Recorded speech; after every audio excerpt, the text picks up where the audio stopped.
नमस्कार विद्यार्थियों, आज हम फिर से पढ़ने जा रहे हैं मनुस्मृति के द्वितीय अध्याय के कुछ श्लोक देखिए। श्लोक संख्या है 97। वेदाः त्यागश्च यज्ञाश्च नियमाश्च तपांसि च न विप्र दुष्ट भावस्य सिद्धिं गच्छन्ति कहिर्चित्। अर्थ देखिए, यहाँ मैं श्लोक में स्थित प्रत्येक शब्द का क्रमानुसार अर्थ आपको बता रही हूँ। वेदाः यानी वेद, चारों वेद, ऋग्वेद, यजुर्वेद, सामवेद, अथर्ववेद। त्यागश्च त्याग, यज्ञाश्च यज्ञ, नियमाश्च नियम, तपांसि च और तप, न नहीं विप्र ब्राह्मण के, दुष्ट भावस्य यदि वह ब्राह्मण दुष्ट स्वभाव वाला हो, दुष्ट अभिप्राय वाला हो, असज्जन हो, तो सिद्धिम सिद्धि को गच्छन्ति प्राप्त होते हैं कहर्चित कभी भी। अर्थात अन्वय देखिए, विप्र दुष्ट भावस्य वह ब्राह्मण जो दूषित अभिप्राय वाला हो, अर्थात दूषित अभिप्राय वाले ब्राह्मण के वेदाः वेद, त्याग त्याग, यज्ञ यज्ञ, नियमा नियम और तपांसि तप कभी भी सिद्धिम न गच्छन्ति सिद्धि को प्राप्त नहीं होते हैं। अर्थात यदि किसी ब्राह्मण का हृदय दूषित है, उसका अभिप्राय अच्छा नहीं है, उसका स्वभाव आचरण ठीक नहीं है, तो वह चाहे कितने ही वेदों का अध्ययन कर ले, कितना ही त्याग कर ले, कितने यज्ञ कर ले, नियमों का पालन कर ले, तप कर ले, परंतु वह कभी भी सिद्धि को प्राप्त नहीं होता। 98 श्लोक देखिए। श्रुत्वा स्पष्ट्वा च दृष्ट्वा च भुक्त्वा घ्रात्वा च यो नरः न हृष्यन्ति ग्लायति वा स विज्ञेयो जितेन्द्रिय। श्रुत्वा यानी सुन करके, स्पष्टवा यानी स्पष्ट करके, च यानी और, दृष्ट्वा यानी देख करके, च यानी और, भुक्त्वा अर्थात खा करके, घ्रात्वा सूंघ करके, च और, यो यह जो, नरः मनुष्य, न हृष्यति न सुखी होता है, खुश होता है, ग्लायति दुखी होता है, वा अथवा सह वह, विज्ञेय जाना जाता है, माना जाता है, जाना जाए, जितेंद्रिय जित इंद्रिय जिसने अपनी पांचों इंद्रियों को जीत रखा हो। अन्वय देखिए, यह नर जो व्यक्ति श्रुत्वा सुन करके, स्पष्टवा स्पष्ट करके, च और, दृष्ट्वा देख करके, च और, भुक्त्वा खा करके, च और, घ्रात्वा सूंघ करके, न हृष्यति प्रसन्न होता है। श्रुत्वा यानी कानों से सुन के, स्पष्टवा यानी त्वचा से स्पर्श करके, दृष्ट्वा यानी आँखों से देख करके, भुक्त्वा यानी जीभ रसना दांतों से खा करके, और घ्रात्वा नाक से सूंघ करके न तो प्रसन्न होता है, न ग्लायति न दुखी होता है, सह जित इंद्रिय विज्ञेय उसे जितेंद्रिय समझना चाहिए।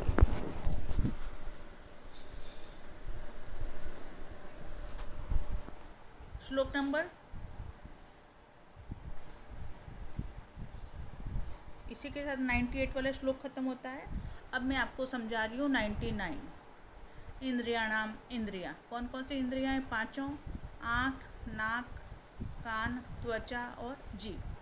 तो इंद्रियाणाम इंद्रियों में से, तू यानी तो, सर्वेशाम सभी, यद जो, एकम एक, शरति बह जाती है, उससे निकल जाती, इंद्रियम कोई भी इंद्रिया, यानी पांचों इंद्रियों में से यदि कोई भी एक इंद्रिय अपने किसी भी असंगत विषय की ओर बह जाती, उस ओर लग जाती है, तेन तो अस्य इसका, शरति बह जाती है, प्रज्ञा बुद्धि भी, धृते चमड़े के पात्र के इव समान उदकम जल के।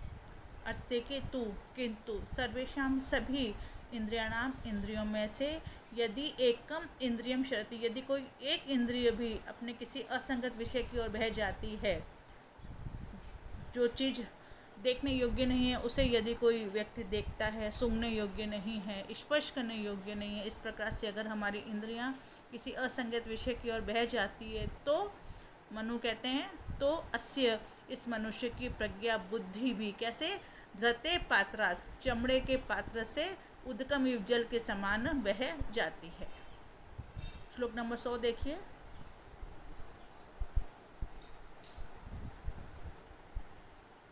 वशे वश में कृत्वा करके, इंद्रिय ग्रामम इंद्रियों के समूह को, संयमित करके, च और मन को, तथा और, सर्वान संसाधयेत अर्थान अशृण्वन योगः तह तनुम, वशे वश में करके, कृत्वा यानी करके, किसे, इंद्रियगमम इंद्रियों के समूह को, पांचों इंद्रियों को वश में करके, संयम्य नियंत्रित करके, च और मन को, तथा उसी प्रकार, सर्वान सभी, संसाधित सिद्ध कर लेता है, अर्थान प्रयोजनों को, अक्षिण्वन सुरक्षित रखता हुआ, योगतः योग से, तनु अपने शरीर को, इंद्रिय ग्रामम इंद्रियों के समूह को, वश में कृत्वा करके, च और मन संयम या मन को नियंत्रित करके, तथा योगतः योग के द्वारा, तनुम यानी शरीर को, अक्षिण्वन सुरक्षित रखता हुआ कोई भी व्यक्ति, सर्वान अर्थान अपने सभी प्रयोजनों को संसाधित सिद्ध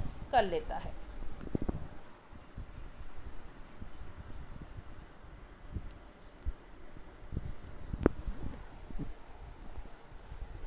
श्लोक नंबर 101 देखिए।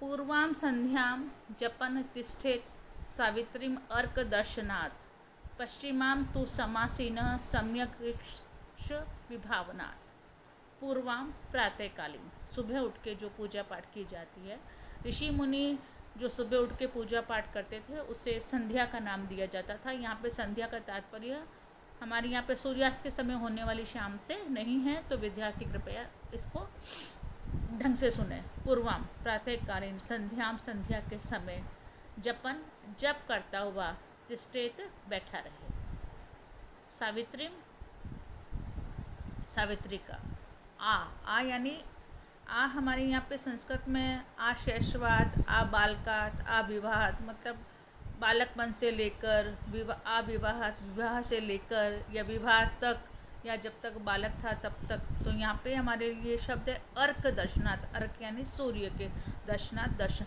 आ अर्क दर्शनात् अर्थात जब तक सूर्योदय हो, यानी सूर्योदय पर्यंत। पश्चिमाम सायंकालीन, तू सायंकालीन संध्या के समय तो समासीन बैठा रहे, सम्यक भली प्रकार से, जब तक दिख रहे हैं क्या, ऋक्ष विभाव, ऋक्ष यानी तारे नक्षत्र जब तक दिखाई दे रहे हैं, ठीक ठीक दिखाई दे रहे हैं तब तक।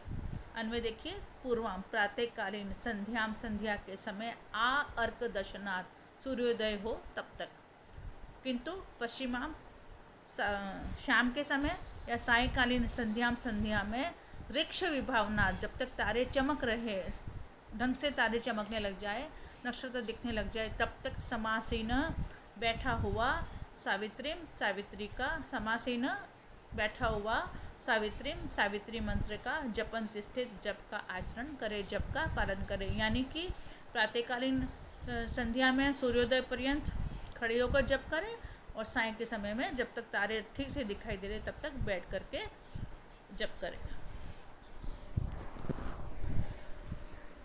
इसके आगे वाला श्लोक देखते हैं। ये अभी जो आपने पढ़ा है वह था श्लोक संख्या 101। अब हम पढ़ने जा रहे हैं श्लोक संख्या 102।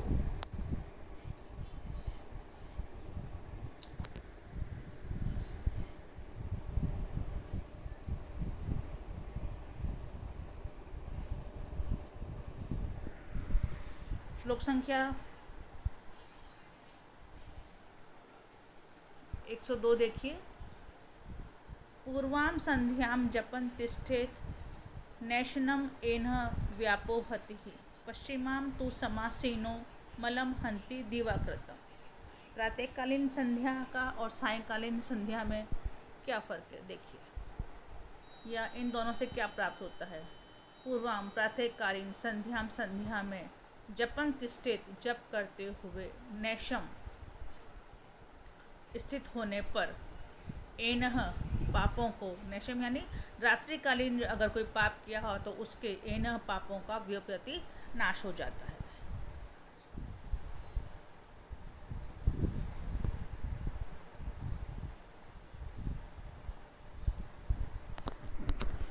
फिर से देखते हैं श्लोक। प्रातःकालीन,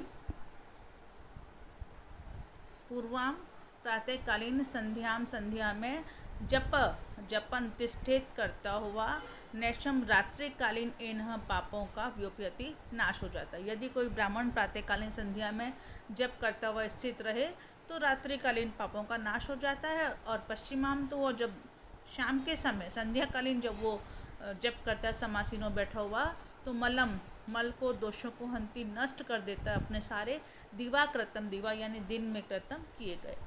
अर्थ देखते हैं। अन्वय से पूर्वाम, प्रातःकाल की संध्या में जपन जप करते हुए तिष्ठित स्थित होने पर, जब वो प्रातःकालीन संध्या में जप करता हुआ बैठ है, तब नेशम यानी निशा से नेशम बना, नेशम रात्रि में किए गए एन पापों से व्योपहति दूर हो जाता है। और पश्चिमाम समासीन, सायकालीन संध्या में जब वो स्थित होता है तो वो दिवाकृतम, दिन में किए गए अपने सारे दोषों को विनष्ट कर देता है। इसी के साथ हमारा श्लोक नंबर 102 अब समाप्त होता है। अब हम पढ़ेंगे श्लोक नंबर 103। 103 श्लोक देख सकते हैं हम। न तिष्ठति तु यः पूर्वाम न उपास्यते यश्च पश्चिमाम सह शूद्रवत् बहिष्कार्य सर्वस्मात् द्विज कर्मण। यदि आप प्रातःकाल, यदि कोई ब्राह्मण या द्विज प्रातःकालीन और सायंकालीन संध्या में जप करता हुआ नहीं रहता है, तो उसके किस किस प्रकार के दोष लगने की संभावना है। देखिए, नहीं तिष्ठति करता है, बैठता है, तो किंतु यह जो पूर्वाम प्रातःकालीन संध्या में, नहीं उपासते उपासना करता है, यह जो च और पश्चिमाम पश्चिम यानी सायंकालीन, सह वह शूद्रवत् शूद्र के समान, बहिष्कार करने योग्य है, सर्वस्मात् सभी, द्विज कर्मण द्विज जातियों के द्वारा किए जाने वाले कर्मों से। यह जो व्यक्ति न तो पूर्वाम तिष्ठति प्रातःकालीन संध्या में जप का अनुष्ठान करता है, यह और नहीं पश्चिमाम उपासते, न सायंकालीन संध्या में उपासना करता है, सह वह शूद्रवत् शूद्र के समान, सर्वस्मात् सभी, द्विज कर्मण द्विज वर्ण कर्मों उचित कर्मों से बहिष्कार करने योग्य है। श्लोक नंबर 104 देखते हैं।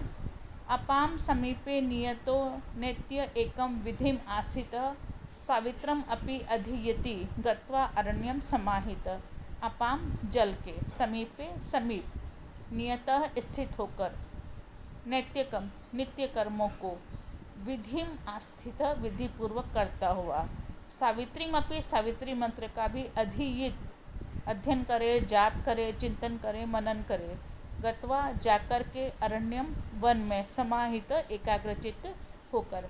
अन्वय देखते, अरण्यम गत्वा जंगल में जाकर, समाहित एकाग्रचित होकर, अपाम समीपे नियत जल के समीप स्थित होकर, नैत्यकम विधिम नित्य कर्मों को विधि पूर्वक आश्रित करता हुआ, सावित्रीम अपि अधियति वह व्यक्ति सावित्री का भी जाप करे। इसी के साथ हमारा श्लोक संख्या 104 भी समाप्त होता है। और अब हम पढ़ेंगे श्लोक संख्या 105।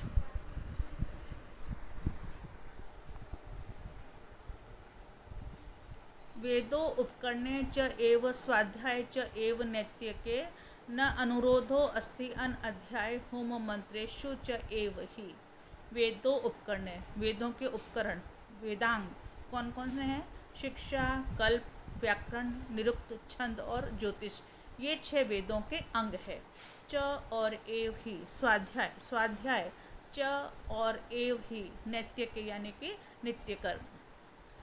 नहीं, अनुरोध आग्रह है, अस्ति है, अन अध्याय अध्ययन नहीं करने का, होम मंत्रेषु होम के मंत्रों में, च और एव ही, वेद उपकरण वेदांगों में, च और नित्य किए जाने वाले स्वाध्याय स्वाध्यायों में, और होम मंत्रेषु और होम के मंत्रों में अन अध्याय का आग्रह नहीं है। अर्थात ये नित्य है, आपको सदैव करना है, आपको प्रतिदिन करना है, इससे आपको छूट संभव नहीं है।